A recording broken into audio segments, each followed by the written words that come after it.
Magandang araw kaibigan. Ang ating ikukwento sa araw na ito, ay ang pelikulang, Elemental, na pinalabas sa taong 2023. Halina't atin ang simulan. Matapos umalis sa lupain ng apoy, ay naglakbay sina Cinder at Bernie hanggang sa marating nila ang lungsod ng mga elemento, tahanan ito ng libu-libong nilalang mula sa lupa, hangin at tubig. Bagamat ito ay isang lugar na tirahan ng mga iba't ibang lahi, ang mga nilalang na apoy ay ang minorya, habang ang mga tubig naman ay ang nangingibabaw.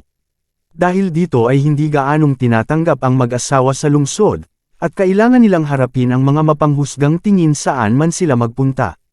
Dahil sa kanilang reputasyon sa pagsira sa lahat ng kanilang madadaanan, ang mga nilalang na apoy ay madalas na hindi kasama at walang tumatanggap sa kanila. At dahil dito ay nag-aalala si Bernie sa kanyang buntis na asawa, kaya naisipan niyang gawing tahanan ang isang abandonadong bahay, kahit na alam niyang maraming kailangan na ayusin doon. Nang ipanganak ni Cinder ang sanggol, nagpa siya ang mag-asawa na pangalanan siya ng Ember, at sa kanyang paglaki ay itinuro sa kanya ang lahat ng tradisyon ng kanilang lahi. Dito ay natutunan ni Ember ang kahalagahan ng asul na apoy, na ayon sa kanyang ama ay ito'y nagbibigay ng lakas sa mga nilalang ng apoy. Mula sa murang edad, ay tinulungan ni Ember ang kanyang mga magulang na magtayo ng tindahan, na partikular na nilikha para sa mga apoy na naninirahan doon. Sinabi ng kanyang ama na balang araw kapag handa na siya, ay maari na niyang pamahalaan ang tindahan at ipagpapatuloy ang pamana ng kanyang mga magulang. Dito ay naimpluwensyahan ni Bernie si Ember na magkaroon ng matinding pag-iwas sa mga nilalang na tubig, at hindi niya pinahintulutan ang kanyang sarili na mapalapit sa alinman sa kanila. Nang siya ay nasa sapat na gulang, ay alam na ni Ember kung paano isakatuparan ang lahat ng mga prosesong kasangkot sa logistic, ngunit hindi pa siya nakakabuo ng isang napakahalagang kasanayang serbisyo sa customer. Bilang isang tipikal na nilalang na apoy, si Ember ay naiinip at napaka-stress at hindi pa natutong makayanan ang tindi ng kanyang emosyon. Kaya't sa tuwing may pakikitungo siya sa publiko, ito'y nauuwi sa pagsabog at pananakot ng dalaga sa mga customer. Kapag nangyari ito, palaging lumalabas si Bernie para pakalmayan ang kanyang anak, at sasabihin sa araw na hindi niya maiisip ang mga customer, magiging handa na siyang kunin ang tindahan. Hanggang sa dumating ang araw na iyon, ay lumabas si Ember para mag-deliver habang ang kanyang ama naman ay nananatili sa tindahan. At ang kanyang ina na si Cinder ay may mystical powers, na sinusubok ang pagiging tugma ng mga mag-asawa, na lumapit sa kanya upang makita kung dapat silang mamuhunan sa kanilang relasyon sa pag-ibig. Dito ay hindi na makapaghintay si Cinder na umibig ang kanyang anak, ngunit lagi itong abala kaya hindi magawang makipagrelasyon. Sa kanyang motorsiklo, naglalakbay si Ember sa buong nayon na naghahatid ng mga order ng mga customer ng may mahusay na liksi. Pagsapit ng takip silim, pagbalik niya sa tindahan, nakita niya ang kanyang ama na natutulog sa counter, kaya ginigising niya ito para makatulog na siya sa kanyang higaan. Sa sandaling iyon, nagsimulang umubo si Bernie at napagtanto ni Ember na siya ay nagkakasakit. Sa lalong madaling panahon, ang kanyang matandang ama ay kailangang magretiro at siya na ang bahala sa negosyo ng pamilya. Ngunit bago iyon, ang dalaga ay kailangang dumaan sa pagsubok sa pamamagitan ng apoy. Kinabukasan ay may malaking sale sa tindahan, at si Ember ang mag-isang mag-aasikaso sa lahat ng mga customer para makapagpahinga ang kanyang ama. Kung magtagumpay siya sa kanyang misyon, siya na ang magiging bagong manager ng establishment. Nangako ang batang babae na hindi niya bibiguin ang kanyang ama, at humihingi sa asul na apoy ng lakas upang magawa ang lahat. Kinaumagahan, sa sandaling magbukas ang tindahan, maraming mga customer ang pumupuno sa pasilyo, at nagtitipon sa paligid ng counter, kaya labis na na-stress si Ember. Upang hindi sumabog sa harap nila ay nagmamadali siyang pumasok sa bodega, at inilabas ang lahat ng kanyang galit sa isang malaking apoy. Sa sandaling iyon, nagsimulang tumulo ang isa sa mga tubo at si Ember ay natama ng tubig. Pagkatapos ay ginamit ng dalaga ang kanyang firepower para isara ang butas ng tubo, ngunit baha na ang buong bodega. Nang biglang lumitaw si Wade at nagsimulang umiyak, pagkatapos makita ang larawan ng batang babae kasama ang kanyang mga magulang, at dito ay nabigla si Ember at tinanong kung paano napunta doon ang lalaking iyon, at ipinaliwanag niya na nag-iimbestiga siya ng isang leak, nang bigla siyang hinigup, kaya inutusan siya ni Ember na umalis, dahil kailangan niyang linisin ang lahat ng kalat na iyon, bago malaman ng kanyang ama ang nangyari. Gayunpaman, sinabi ni Wade na kakailanganin niyang maglabas ng multa sa establishment, dahil siya ay isang inspector ng lungsod at ang pagtutubero ay hindi nasunod. Nang marinig iyon, ay sinabi ni Amber na ang kanyang ama ang siyang nagtayo ng buong lugar, gamit ang kanyang sariling mga kamay at muling naging emosyonal ang binata. Kaya't sinubukan niyang pigilan siya na dalhin ang mga taong iyon sa City Hall, ngunit tumakas si Wade at dumaan sa bintana, ngayon ay kailangan siyang sundan ng dalaga. Sa pagtatangkang mapigilan si Wade, ang nagniningas na nilalang ay pumasok sa subway. Dito ay dapat siyang umiwas sa lahat ng iba pang mga pasahero, upang mahanap ang binata nang hindi nagdudulot ng anumang pinsala, at nang sa wakas ay malapit na siya sa kanyang target, ay muli itong nakatakas at pareho silang bumaba sa tren. Habang tumatakbo papuntang City Hall, nagpatuloy ang habulan at naipasa na ni Wade ang report sa sekretarya. Sa sandaling iyon, narinig niyang sinabi ni Amber, kung gaano kahalaga ang tindahang iyon sa kanyang pamilya, at pinagsisisihan ng binata ang kanyang nagawa. Kaya't nagpasya siyang dalhin ang dalaga sa departamento na responsable doon, para subukang kumbansihin si Fern Grouchwood na huwag ipadala ang report na iyon sa kanyang amo. Gayunpaman, wala silang masabi para kumbansihin si Fern na tulungan sila, at ang papel ay napapunta na kay Mrs. Gale. Matapos sabihin na ang tindahan ng kanyang pamilya ay isasara sa loob ng 1 linggo, ay umuwi si Amber na malungkot. At doon ay nakita niya ang kanyang mga magulang sa bodega, upang ayusin ang mga sirang tubo na tumutulo kung saan-saan. Sa sandaling iyon ay nagpasya si Cinder na sabihin sa kanyang anak ang tunay na dahilan, na kung bakit sila umalis ni Bernie sa lupain ng apoy. Sa lugar na iyon, ang lahat ng mga naninirahan ay may asul na apoy, na nag-uugnay sa kanilang mga pamilya at tradisyon. Pagkatapos nilang magpakasal ay nagtayo si Bernie ng isang tindahan, upang suportahan ang kanyang pamilya. Ngunit isang araw ay isang malakas na bagyo ang tumama sa lugar, at ganap na nawasak ang lahat. Pagkatapos ng sakuna ay nagpasya sina Bernie at Cinder na simulan ang kanilang buhay sa ibang lugar, at iniwan nila ang kanilang nayon at pamilya, iyon ang huling beses na nakita ng mag-asawa ang kanilang mga kamag-anak. Nang marinig ang malungkot na kwentong ito, mas sumama ang pakiramdam ni Amber tungkol sa posibilidad na maisara ang tindahan ng kanyang ama, kaya nagpasya siyang gumawa ng isang bagay tungkol dito.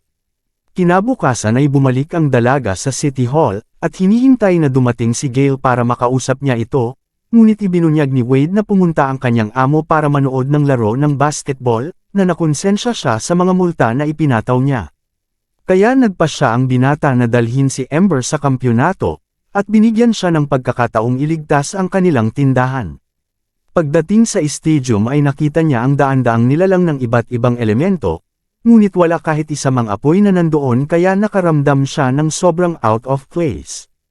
Gayunpaman, si Amber ay nag-ipon ng lakas upang makipag-usap kay Gale, at habang sila ay nagtatalo, ang karibal na koponan ay lumalaki ang lamang. Nang makitang malungkot at walang motibo ang paborito niyang manlalaro, nagsimulang magsaya si Wade para sa kanya at nabago ang tiwala sa sarili ni Oscar. Pagkatapos ng isang mapanganib na maniobra, ang manlalaro ay namamahala upang saluhin ang bola at baguhin ang iskor. Habang natapos na ang laro, umalis ang tatlo sa stadium na ipinagdiriwang ang tagumpay ng kanilang koponan, at isiniwalat ni Amber na bumaha ang tindahan ng kanyang ama. Nang marinig ito ay nagulat si Gale, dahil ang supply ng tubig ng Fire Village ay pinutol na, maraming taon na ang nakalilipas. Sa makatuwid, kakailanganin niyang sirain ang tindahan upang malaman kung ano ang nangyayari, ngunit hindi sumasang-ayon si Amber sa ideyang iyon, dahil alam niya kung gaano pinaghirapan ng kanyang ama na maitayo ang negosyo ng pamilya. Dito ay nag-alok si Wade na tumulong, na sinabing matutunton niya ang pinagmulan ng pagtagas at tatawagan niya ang maintenance crew, para ayusin ang problema upang may-save ang tindahan ni Bernie. Nang dumating ang dalawa sa pasilidad, napagtanto nilang mas malala pa ang pagtagas at tinanong ni Amber kung paano nakapasok si Wade sa mga tubo. Pagkatapos ay sinabi ng binata na siya ay nasa kanal, na sinusuri ang mga tagas sa mga tarangkahan at nakakita ng isang bakas ng tubig na hindi dapat naruroon. Hindi nagtagal, ay naabutan siya ng pagrag-asa ng tubig at napadpad siya sa tubo. Dahil sa determinado na hanapin ang pinagmulan ng pagtagas, ginamit ni Amber ang kanyang kakayahan upang bumuo ng isang lobo at paliparin ito sa ibabaw ng lungsod, at nang makita niya ang gitnang hardin, siya ay nalungkot at tinanong ni Wade kung ano ang nangyari. Pagkatapos ay isiniwalat ng dalaga na noong bata pa siya, ay pinangarap niyang bisitahin ang lugar na iyon upang makakita ng puno ng Vivisteria. Noon pa man ay gustong makita ni Ember ang bulaklak dahil ito lamang ang may kakayahang mamulaklak sa anumang kapaligiran, kabilang na ang apoy. Siya ay excited na makita ang halaman, pero siya at ang kanyang ama ay hinarang sa daanan, sa kadahilanan na ilalagay nila sa panganib ang iba pang mga halaman sa hardin. Makalipas ang ilang taon, binaha ang gusali at nawala ng tanging pagkakataon si Ember na makakita ng Vivisteria. Dito ay naantig si Wade, at humanga ang dalaga sa kakayahan ng binata na makiramay sa iba.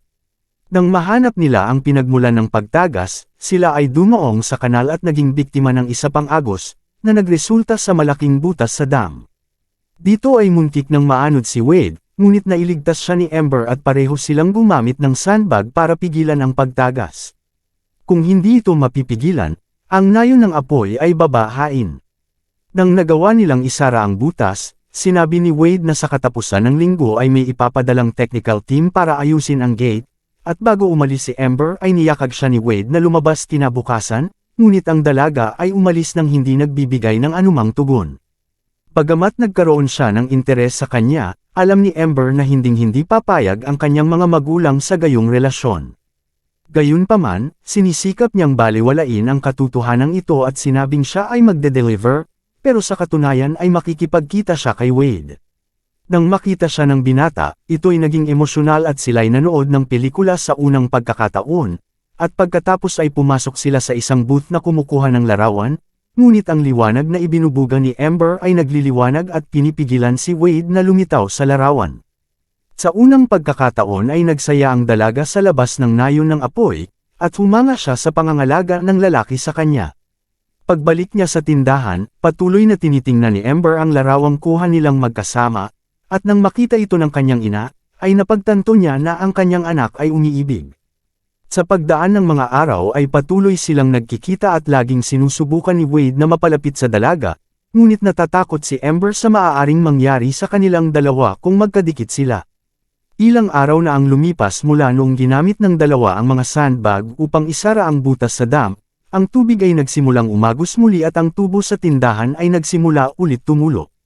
Sa sandaling iyon, isang nilalang na lupa ang lumitaw sa tindahan na may ilang mga paso ng bulaklak, at ipinaalam sa kanila na mayroon itong ihahatid para kay Ember.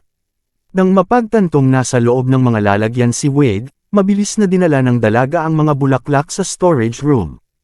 Pagkatapos ay ibinunyag ng binata na ang mga sandbag ay hindi na kayang harangan ng tubig, at ang technical team ay nagkaroon ng problema para ayusin ang gate sa ngayon. Nang biglang bumaba si Bernie at galit na nakakita ng water guy sa kanyang tindahan, kaagad niyang tinanong kung ano ang ginagawa ng tubig sa nayon ng apoy, at sinabi ni Ember na siya ay isang inspector ng pagkain, kaya inaabot ni Bernie kay Wade ang ilang naglalagablab na cupcake para siya'y subukan, at kailangan niyang kainin ang mga ito para maiwasan ang paghihinala. Matapos isagawa ang inspection, pinaalis ni Bernie ang tubig at hindi na siya maaaring pumasok doon. Nang hapong iyon ay pumunta ang dalawa sa dalampasigan, upang punan ng mga bagong sandbag para takpan ang butas ng dam. At masama ang kalooban ni Ember dahil ang kanyang mga magulang ay nasa panganib na mawalan ng tindahan, matapos isuko ang lahat ng mayroon sila upang magsimulang muli sa lungsod ng mga elemento. Habang sinusubukan siyang aliwin ni Wade ay napansin nito na ang kanyang apoy ay nagagawang gawing salamin ng buhangin, at si Ember ay gumawa ng malabulaklak na eskultura ng Vivisteria. Sa sandaling iyon ay nagkaroon siya ng ideya na maaari niyang ayusin ang dam. Pagdating doon ay ginagamit ni Ember ang kanyang kakayahan para gawing malaking tempered glass ang mga sandbag at pigilan ang pagtagas. Bago sila umalis ay binigay ni Wade kay Ember ang eskultura na ginawa niya sa dalampasigan, at dito ay napagtanto ng dalaga na mas lalo siyang nai-inlove sa kanya araw-araw.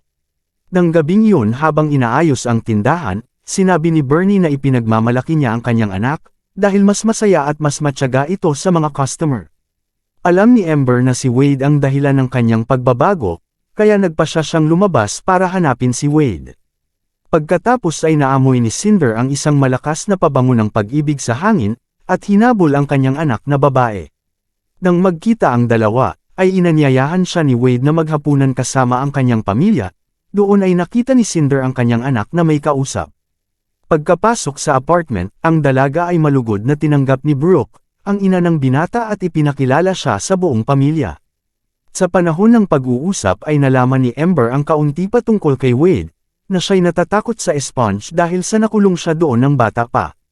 Dito ay aksidenteng nabasag ni Alan ang isang florera at mabilis itong inayos ni Amber, gamit ang kanyang kakayahan na gawing magandang lalagyan ang mga tipak ng salamin na iyon.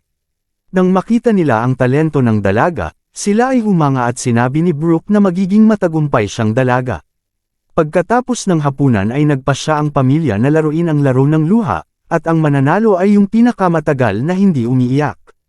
Nang sina Amber at Wade na, ay ibinunyag ng dalaga na hindi pa siya umiyak sa buong buhay niya, kaya sigurado na ang kanyang tagumpay. Dito ay inamin ni Wade ang kanyang nararamdaman, at sinabi na gusto niya na nasa tabi siya ni Amber. Sa sandaling iyon ay naiisip ng dalaga ang kanilang kinabukasan at napagtanto niya, na hindi sila maaaring magkasama dahil sila ay magkaibang elemento. Kaya napaluha siya sa isiping iyon at bigla namang tumawag si Gale, para batiin ang dalawa sa kanilang mahusay na trabaho sa dam. Nang magpaalam na si Amber ay ipinahayag ni Brooke na mayroon siyang kaibigan, na nagmamay-ari ng pinakamahusay na pabrika ng salamin sa mundo. Habang sila'y naghahapunan ay nakipag-ugnayan siya sa kaibigang ito, at nalaman na naghahanap sila ng intern na magtatrabaho sa kumpanya, na ilang kilometro ang layo mula sa lungsod ng elemento. Sa puntong ito ay nagkaroon si Amber ng isang magandang pagkakataon, ngunit tinanggihan niya ito, sa takot na mabigo niya ang kanyang ama, dahil sa inaasahan siya nito na mamahala ng tindahan sa hinaharap. Matapos ang mahabang panahon na sinusubukang makapasok sa gusali, ay sa wakas sumuko na rin si Cinder, at nang siya'y paalis na ay nakita niya ang kanyang anak, na nakikipag-usap sa isang water guy. Dito ay sumakay si Amber sa kanyang motor, ngunit nagpa siya si Wade na samahan siya at natuklasan na ang kanyang hiling ay huwag ng pamahalaan ang tindahan. Noon pa man ay labis na nag-aalala ang dalaga sa pagtupad sa pangarap ng kanyang ama, ngunit hindi niya naitatanong sa sarili kung ano ba talaga ang gusto niyang gawin sa kanyang buhay. Ang totoo ay nararamdaman ni Amber na obligado siyang suklian, ang napakalaking sakripisyo ng kanyang mga magulang sa nakaraan, para sa kanya ang tanging paraan upang gawin iyon, ay ang isakripisyo ang kanyang sariling buhay. Sa sandaling iyon ay lumitaw si Cinder at dinala ang dalawa sa kanyang sala, upang subukan ang kanilang pagkakatugma sa pag-ibig. Pagkatapos ay hiniling ni Cinder sa kanilang dalawa na sindihan ang mga patpat gamit ang kanilang apoy upang mabasa niya ang usok, at dito ay sinabi niya na hindi sila magkatugma dahil hindi makagawa ng apoy si Wade. Gayunpaman ay kinontra siya ng binata, at ginamit ang kanyang katawan para i-focus ang liwanag ni Amber sa stick. Sa ganitong paraan ay nagawa niyang mapausok ito, at si Cinder ay ginawa ang pagbasa. Pero biglang sumulpot si Bernie, at kailangang umalis si Wade bago niya ito mahanap. Nang makitang muli ang kanyang pamilya, ibinunyag ng matanda na mayroon siyang magandang balita, at ipinaalam sa kanila na magre-retiro na siya sa loob ng 2 araw. Pagkatapos ay nalaman ni Amber, na pamamahalaan niya ang tindahan ng mas maaga kaysa sa inaakala niya, at dito ay ipinakita sa kanya ng kanyang ama, na mayroon pa nga siyang karatulang ginawa, na may nakasulat na pangalan para ilagay sa labas. Sinabi ni Bernie na bago siya umalis sa lupain ng apoy ay yumuko siya sa kanyang ama, ngunit hindi niya ibinalik ang pagyuko dahil tumanggi siyang ibigay ang kanyang basbas. Ang karatula ay isang paraan para malaman ni Amber na siya ay may pag-aproba ng kanyang ama na kunin ang tindahan, at balak pa ni Bernie na magkaroon ng engrandeng pagbubukas upang ipaalam sa lahat na ang kanyang anak na babae ang bagong may-ari ng establishment. Kinabukasan ay pumunta si Amber sa bahay ni Wade, at tinanong ng binata kung ano ang sinabi ng kanyang ina tungkol sa pagbasa niya sa kanila. Pagkatapos ay sinabi ni Amber na hindi na nila ito napag-usapan ng kanyang ina at naghatid ng regalo na pamamaalam kay Wade. Nang makita niya ang eskultura ay napagtanto ng binata na balak niyang putulin ang kanilang relasyon, at sinabi sa kanya na hiniling niya kay Gale na tulungan siyang maghanda ng isang sorpresa para sa kanya. Dito ay gumawa ang ulap ng bulan na may hangin para manatiling ligtas ang batang babae, habang dinadala siya ni Wade para lumangoy sa gitnang hardin.